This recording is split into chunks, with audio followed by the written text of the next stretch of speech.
This feels like a bit of a serious video. I'm not sure how I feel about it. I don't know. Hello everyone. It's been flipping ages since I've done one of these. But yeah, I'm just gonna sit down and have a chat with you today. We're gonna chat about pricing, how I price, why I price, how much I price, all that good stuff. And these conversations are really important because nobody wants to talk about this because everybody's really scared of being judged based on their prices, and I'm scared. Like, I'm scared of putting this video out. I woke up this morning and was like, oh, maybe I shouldn't make it, and then I was like, well, no, because you would have benefited from this so much, and I'm sure other people will benefit from it so much. So it's important to share these things, and even though there's a great deal of shame and unknownness around it, that shame will only stay there if we don't talk about it, and the only people it benefits are the people that don't want to pay us fairly. I think it's also important for me to touch on why I feel the need to make this video, and that's partly because I want to share this information with everybody else. I really struggled with pricing for a long time. I didn't even know where to start, and a lot of this information came from the lovely people at South London Makers Market. They did a pricing talk which was so helpful and so pivotal to my business, so I would highly recommend, if they do another pricing talk, going to check that out, because honestly they're so lovely and so understanding. And the other reason is I have recently had quite the influx of followers on Instagram, which has been lovely, and I've met so many nice people and so many people have been reaching out, and it's been fab and I love it. It's a part of my job that I'm really enjoying, like meeting new people, chatting with you all. But you occasionally get a random person that has found their way onto your page from the explore page, or someone that's not that well informed about craft, or someone that doesn't understand how many hours knitting takes. And I'll get comments like, oh, your prices are ridiculous. And I think there's nothing that could be more rude, actually, than questioning how I've priced my products and questioning the worth of them, because it's not like I've plucked a random figure out of the air. It's not like I've gone, oh, this looks like it's worth £300, so I think it's worth 300. It's not that. It's the amount of labour, the amount of materials, the amount of overheads. That's why it's worth that amount of money. And by saying, oh, it's not worth that, you're saying my labour isn't worth that, and that is incredibly rude to a maker, and it's inexcusable to say that to someone, because one, you don't know how much work's gone into it. You've not seen the whole process. You don't understand because you're not the one that's made it. Regardless of how much of an expert you are, it's not for you to comment on. And number two, you don't know that person's financial situation. You don't know whether they're struggling. You don't know whether they're paying off debt. You don't know. And people's prices reflect that. Not everybody has the same grounding to start their prices out on. So I just think it's really unfair to come onto somebody's page and question their entire business model, because that is effectively what you're doing. And then the third reason why it's important to get a handle on your pricing is because if your prices are set low or really high or in just random places and they're not reflective of the labour that has gone into them, it skews people's idea of worth. So a lot of people's ideas of worth are skewed anyway due to fast fashion practices. So the high street obviously can offer you a bag for £5, and I mean, obviously lost for words. What you need to think about is what has happened for that to cost me £5. So they've produced loads, which means they've produced it in bulk, which means they've bought the materials in bulk, so it keeps the costs down. They have underpaid their workers. Regardless of where you live in the world, the fraction of the price from that £5, because they'll be making a ridiculous profit on it, the fraction of that price from that £5 is not sustainable enough for the person that made that to live on.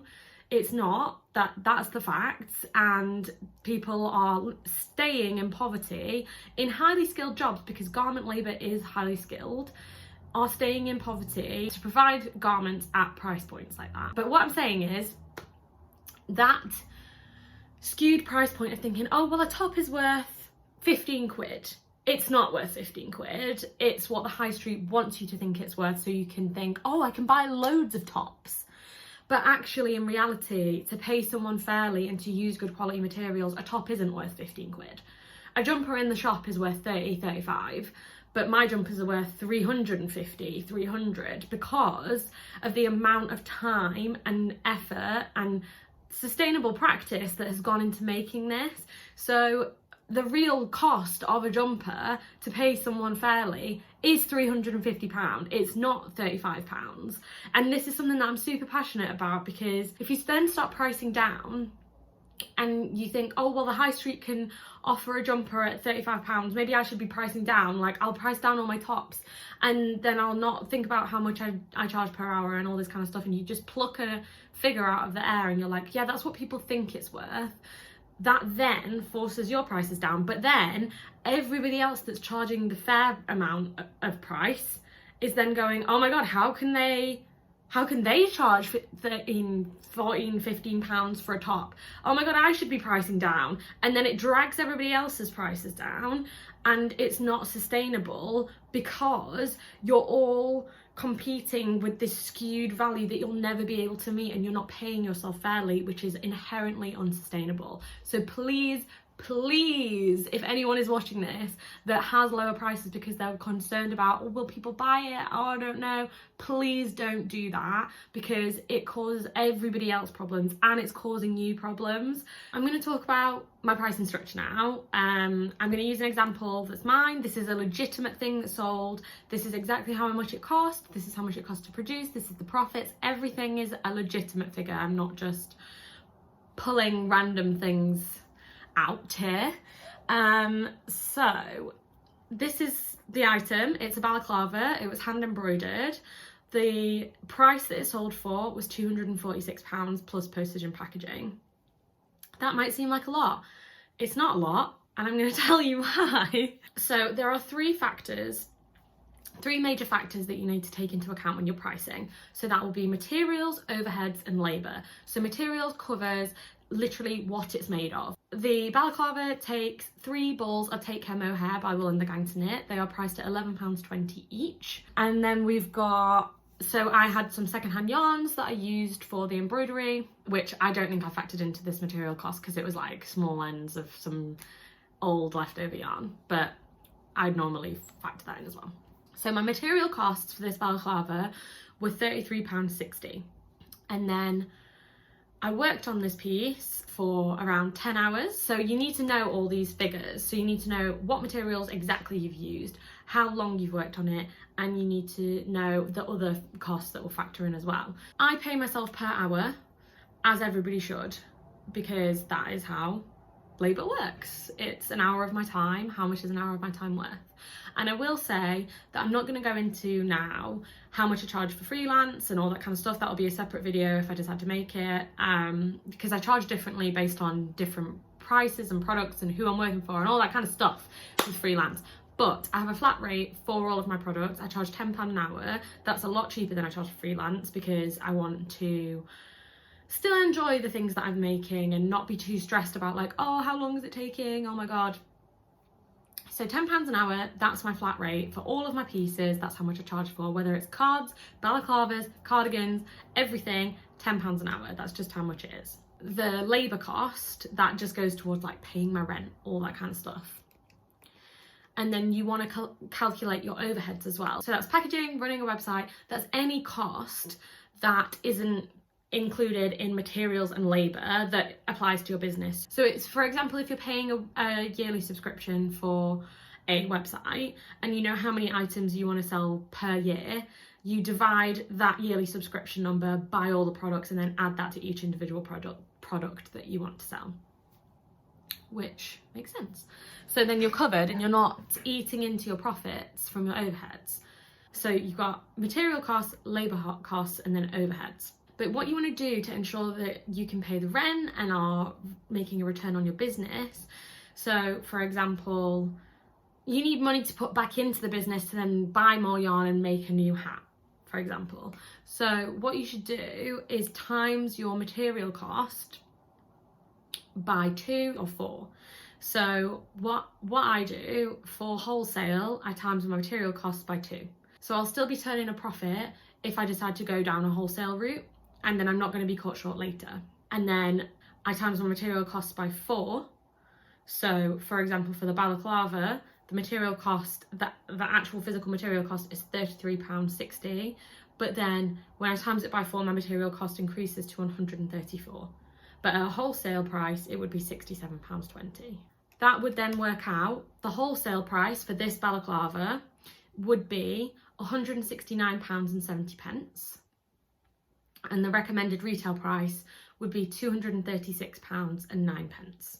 Do you see the difference in profit margin there? So there's ability for the wholesaler to make a profit on your item, but also you retain your material costs and you make a small amount of profit anyway. My recommended retail price is my proper price, so I have money to put back into the business for advertising, for all that kind of stuff. So all the material costs go back into the business, all my labour costs go towards paying my rent. And then there's another factor that I didn't think about for a long time, but is really important if you're selling online. So I call it the PayPal Squarespace price. So if you're selling on any online platform, PayPal or Stripe or whoever will take a cut of your profits. PayPal is the highest and takes a cut of 2.9% of your sale price. So then what you want to do is, this is complicated maths that I don't fully understand, but I do have a formula for it and it works. So you want to take your recommended retail price and you want to divide it by 96.51. And then after you've done that, times it by 100. So that what that will do is it will take the figure, the recommended retail price you have, and then automatically calculate what the figure should be so that you don't make a loss because PayPal is taking that fee from you. So you will, obviously your price will increase, but only to factor in the money that PayPal is taking. So the end price that I end up with is £246 for this balaclava. So the profit that I would have for my item would be £133.60 for the wholesale price, and it would be £209.90 for the Squarespace price.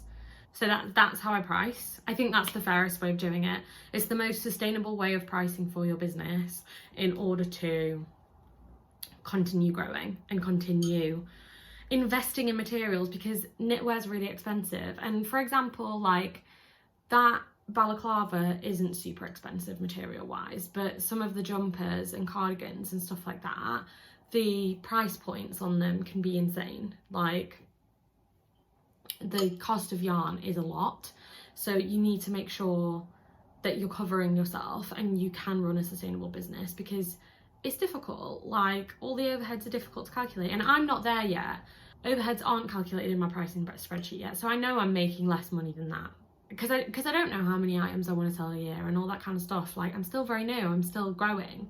Yeah, my hourly rate for this piece was £10 an hour, and I worked on it for 10 hours, so it works out 100. But that's not factoring the amount of time it takes me to upload it to the website, photograph it, all that kind of stuff isn't factored into that, which it should be, and I'm just not there yet. But I'm just sharing where my pricing is at with you now. And I would also say that, like, I understand that 246 is expensive. Like, I don't know if I could afford that. Like, but it's not for everyone to afford, number one. I don't owe anybody affordability. I don't owe anyone a cheap product at the sacrifice of my labour. And also, I think it is important to diversify your price range. I've just started offering Christmas cards, and I'm planning on making some cheaper balaclavas and releasing a pattern, and the jumpers are expensive, so I'm trying to do some like custom ideas. Like all these different avenues of price points and ways of working are important to incorporate into your business in order for you to connect with as many customers as possible, but also not compromise your morals while you're doing it. At the end of the day, I just feel like we should all be a lot more unapologetic about our pricing. Like, it's not for anyone else to comment on. It's not for anyone else to understand properly. Even though I'm making this, if you don't understand it, it's still not on me to explain it to you. This is how I've decided to run my business, and no one's forced to buy anything. the more we understand our businesses and the more we understand our pricing. And I'm definitely still on the road to that. Like, I don't fully understand everything I'm doing. I'm just trying to take steps to work it out. The better that we can grow as individuals and grow as a community, and also help other people that maybe don't necessarily encounter freelance knitwear designers in everyday life, help them understand the amount of time and craft that goes into these pieces and how important it is for people to be paid fairly based on their work. And that's something I'm just not willing to compromise on. This feels like a bit of a serious video. I'm not sure how I feel about it. I don't know. I think this is just so important to talk about. I don't think people talk about this enough. I would love, love, love if you are inspired by this to change your prices. Reach out, tell me. I love conversations like this. It's so important that we all share with each other what we are doing behind the scenes of this like weird Instagram, YouTube screen. Like, we need to know, we need to communicate, we need to understand each other and understand each other's businesses to be better. So if you are inspired by this to change your prices, which I really, really hope you are, do not undersell yourself. People want products that are paid fairly. So thank you so much for watching. If you're interested in seeing more content like this, let me know, leave a comment, give it a like, maybe hit subscribe. I don't know. I'll see you in the next one. Bye.